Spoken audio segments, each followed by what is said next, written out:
Donc, évidemment, vendredi, on a eu notre épisode spécial date limite des transactions. On a un peu parlé à la toute fin des gagnants et perdants de cette journée-là. On va quand même revenir sur les équipes qui se sont distinguées. Donc, Luc, peut-être je commencerai avec toi. Qui est ton équipe gagnante de cette journée-là?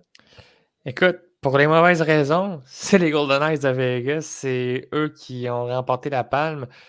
Tu vas chercher un joueur qui gagne 8 millions par année sur une masse salariale, sous une masse salariale qui, je dois le rappeler, est rendue à 97 millions, mais il ne faut pas le dire fort, là. Il y a juste vos quatre qui ont compris. Donc, les Golden Knights qui réussissent à aller chercher des ressources qu'ils n'ont pas encore pour les vendre déjà, pour aller chercher une Coupe Stanley. C'est franchement impressionnant. Cette équipe-là va être absolument une abomination à regarder aller en séries éliminatoires cette saison parce qu'on le sait tous. On sait que Mark Stone est blessé, mais il devrait revenir à 98% le premier match du premier tour des séries éliminatoires.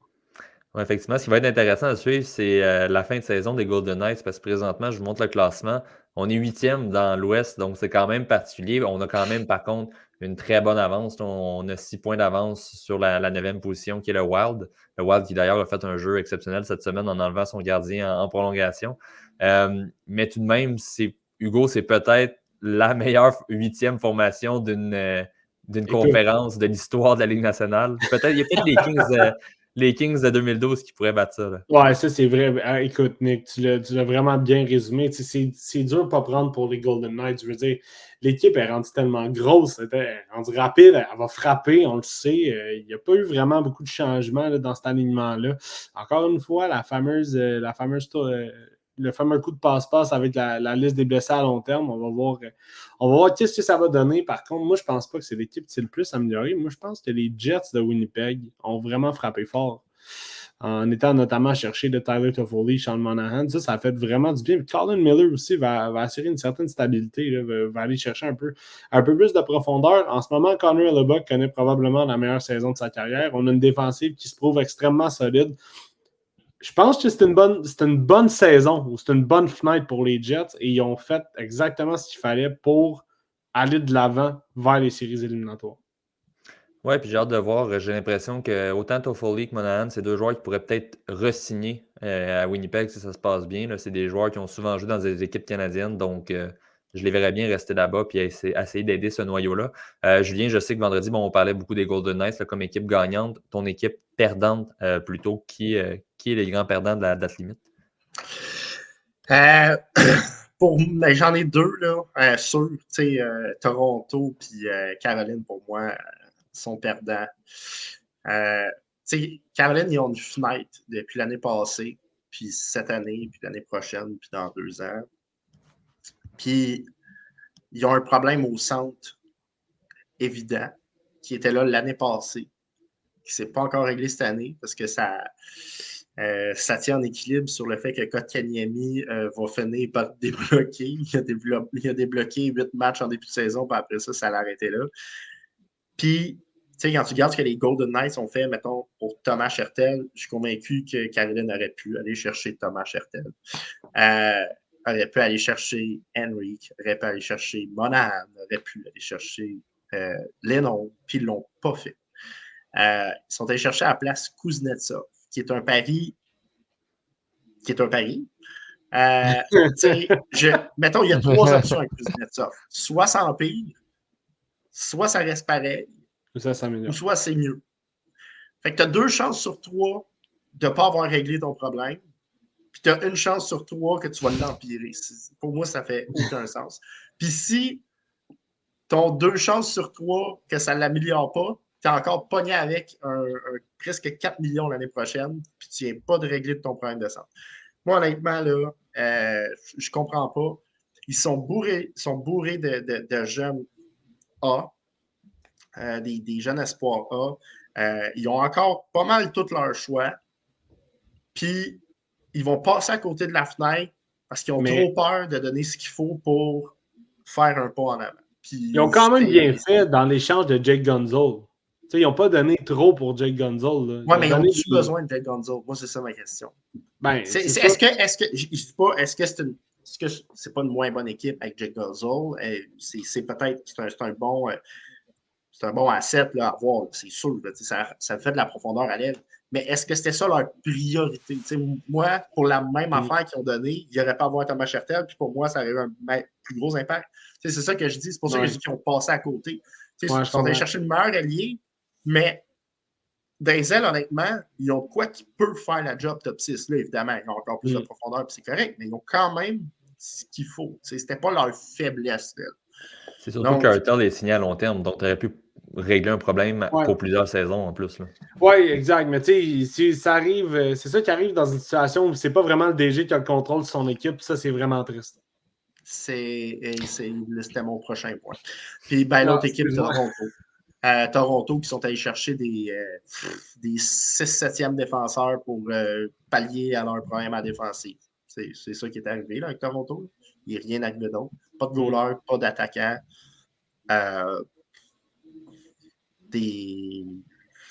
Joel Edmondson, par contre. Joel Edmondson, au niveau attitude, charisme, blablabla, expérience, fine. Moi, j'ai pas de problème à ce qu'il soit allé chercher Joel Edmondson, honnêtement.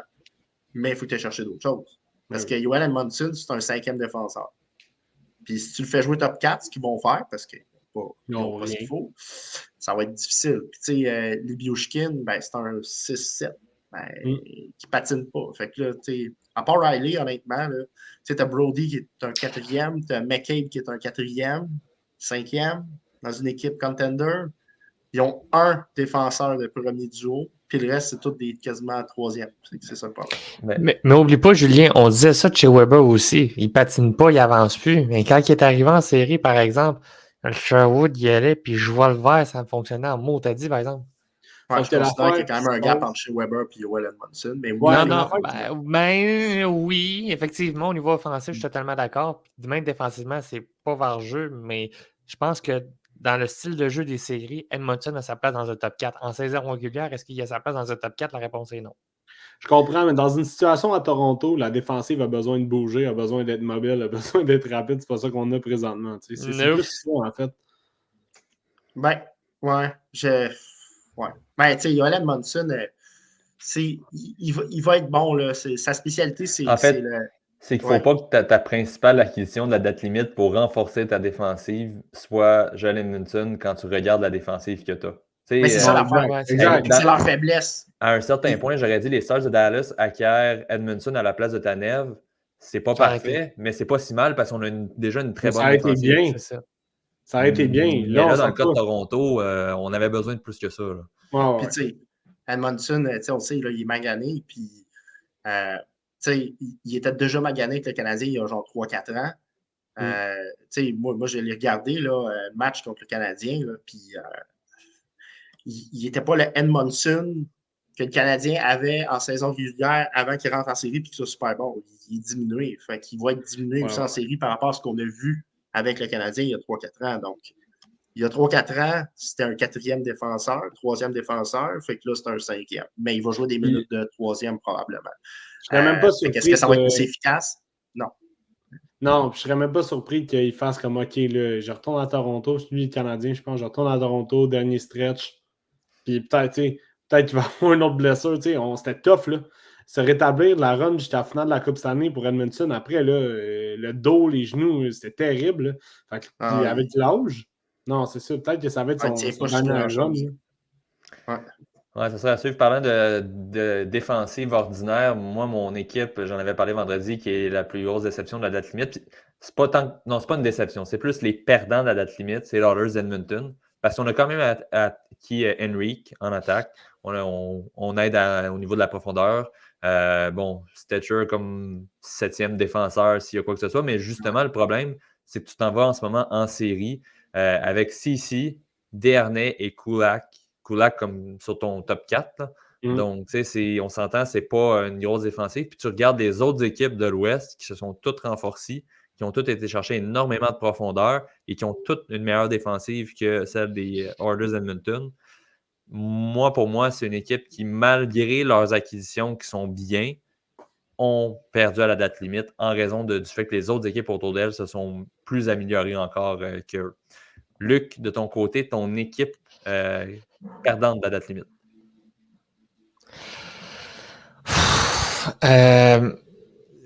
Moi, je pense que. Je sais pas si je suis capable de vraiment dire des perdants parce que ça dépend tout le temps dans quelle position tu t'entrevois puis tu te situes présentement. Je pense que les Browns, j'aurais aimé ça, peut-être de faire une petite acquisition supplémentaire. Je pense que je suis pas convaincu. Je pense qu'on met peut-être un petit peu trop de pression sur Mathieu Poitras, sur la ligne de centre. Je pense que c'est peut-être là un petit peu le problème des Browns cette année. Je pense que les Browns, oui, sont l'équipe que je considérais perdante. Les Hurricanes sont tentés d'aller chercher, moi, je ne sais pas, mais à voir ce que Kyle Dubas faisait à Pittsburgh, je m'aurais peut-être même essayé pour le temps ou pour Malkin. T'es rendu là, je donne un choix de première ronde. Probablement, j'ai Malkin. Je ne sais pas qu'est-ce que Dubas pensait à se débarrasser de Jack Gunzel en se disant tout va être beau. Mais je pense que les Browns sont vraiment l'équipe perdante. Puis je dois avouer que les Oilers, dans les circonstances, on est peut-être allé chercher un vétéran un petit peu plus défensif qu'on avait besoin en attaque. Moi, personnellement, les Oilers, depuis le congédiement de Jay Woodcroft, cette équipe-là a retrouvé ses. En tout cas, pas des lettres de noblesse, mais son rythme actuel. Puis je suis confiant pour les Oilers parce que je pense que tout le monde a compris le message dans le vestiaire aussi. Ouais, Mais il bref, y a un les meilleur système perdants, de les jeu. Browns. Ouais, Ouais, il y a un meilleur exactement. système Mais de bref, jeu qu'il y en avait. les Browns, les perdants. Hugo? Moi, je pense, je vais dire Tampa Bay, les gars. Je pense que le Lightning, tu sais, en ce moment, on est encore dans la course aux séries. On est dedans en ce moment. Mais, man, on a perdu Sergachev pour l'année. Il faut aller renforcer la ligne bleue. Puis il y avait des super bons candidats durant la date limite. On s'est contenté d'aller chercher Matt Dumba. Excusez, là, mais Matt Dumba, là, c'est plus un top 2, c'est plus un top 4. Il faisait un job en Arizona parce qu'il n'y avait pas d'autre place qu'il voulait. Puis au niveau de l'attaque, ben là, c'est sûr que Anthony Duclair. Je sais pas trop Anthony Duclair, là, ça y va très par vague, puis justement, il n'est pas constant. Encore une fois, je me dis, si les Golden Knights ont été capables d'aller chercher tout le firepower qu'ils sont allés chercher avec leur gestion de leur masse salariale, Tampa aurait pu faire la même affaire, pour vrai. Je pense qu'au moins, il aurait pas allé chercher un atout plus important que les deux joueurs qui sont allés chercher. Là. On en a parlé beaucoup après la date limite, justement, de ce que ça a coûté pour acquérir Hertel. Puis il y a tellement d'équipes qui se cherchaient un joueur de centre. Quand tu regardes son prix, c'est pas si dispendieux de ça pour un joueur qui va te coûter 6,5 pendant encore 6 ans, mais que tu sais ce qu'il peut te rendre comme service. Tu n'as pas à payer son salaire en entier. Et en plus, au final, si tu es une équipe qui veut gagner tout de suite, tu as besoin de te renforcer, veux pas. Exact. Donc, tu sais, ça aurait été un candidat idéal pour tellement d'équipes, j'ai l'impression. Mais bon, ça a l'air qu'on n'était pas tous prêts à bouger pour aller le chercher. Peut-être que certaines équipes n'y ont pas pensé à cette option-là. Vas-y, Luc. Vas-y, Luc. Est-ce que j'attends juste d'avoir le feu vert pour parler? Mais la différence, c'est que Tampa Bay sont pires qu'à Vegas. En fait, ils sont dans le même problème qu'à Vegas. Ils ne peuvent plus avoir un contrat à long terme. Stamkos doit quasiment partir parce qu'ils n'ont pas le choix. Brandon Eagle passe de 1 million CAC à 6,1 millions l'an prochain. Vegas, ça ne sera pas mieux. Là. Il va y avoir des grosses décisions à prendre, puis cette équipe-là va être difficilement compétitive. Même avec la passe-passe de la liste des blessés à long terme, là, Vegas commence à être sérieusement coincé. Là. Puis Tampa Bay a le même problème. Ils ont voulu faire cette passe-passe-là. Ben, tu vis avec les conséquences. Puis à long terme, le Lightning n'a même plus de choix de première ronde non plus. Fait qu'est-ce que tu pouvais payer pour aller chercher Thomas Hertel? La réponse, c'est ça. Ouais, ben pour Hertel, je ne parlais pas nécessairement du Lightning. Là. Ça peut être ailleurs, même les autres équipes, comme vous avez mentionné, les Bruins, les Hurricanes. Je pense que Tampa avait quand même assez d'assets pour aller chercher un gars comme Lindholm. Bref. Probablement. Surtout avec le Ou salaire, même Monahan, tu sais. En tout cas. Salaire à moitié retenu. Puis, juste pour revenir à Vegas, je pense que la différence que j'y vois avec Tampa, c'est qu'il y a un certain renouveau des joueurs au sein de l'équipe. On en a parlé un peu cette semaine, mais les contrats, exemple, le contrat de Pietrangelo va venir à terme. Celui d'Anafin va être à sa 2e année probablement si on le re-signe finalement. Donc, au final, un joueur plus jeune va prendre la place. Je ne dis pas que Anafin fait le travail de Pietrangelo, mais ça reste que tu ne te retrouves pas à prix non plus avec trop de très longs contrats. Je ne pense pas qu'à la fin de son contrat, Pietrangelo va signer un autre contrat à 8-9 millions. Là. Puis il y a William Carson aussi, je pense qu'il finit dans un an. Il a marché sur qui finit cette année. Fait que ça se chevauche juste un an, puis après ça il y a une belle rotation. Riley Smith, on s'en est débarrassé pour faire de la place. Là. On n'hésite pas à bouger. Là. Puis la philosophie des Golden Knights. En passant, je pense que c'est sa dernière scène. Ouais, moi aussi, je pense. Puis c'est ça, la philosophie des Golden Knights, c'est vraiment, je pense, on essaie d'aller chercher des atouts qui sont actifs, puis en hypothéquant un peu le futur, mais ça a l'air de bien marcher pour eux autres depuis une couple d'années. donc. Ouais, puis l'avantage qu'on a à Vegas, c'est sûr, les joueurs veulent signer sur le marché des joueurs autonomes, donc ça C'est ça. facilite aussi l'amélioration de ton équipe sans passer par le repêchage ou Eh Exact. oui. d'autres moyens.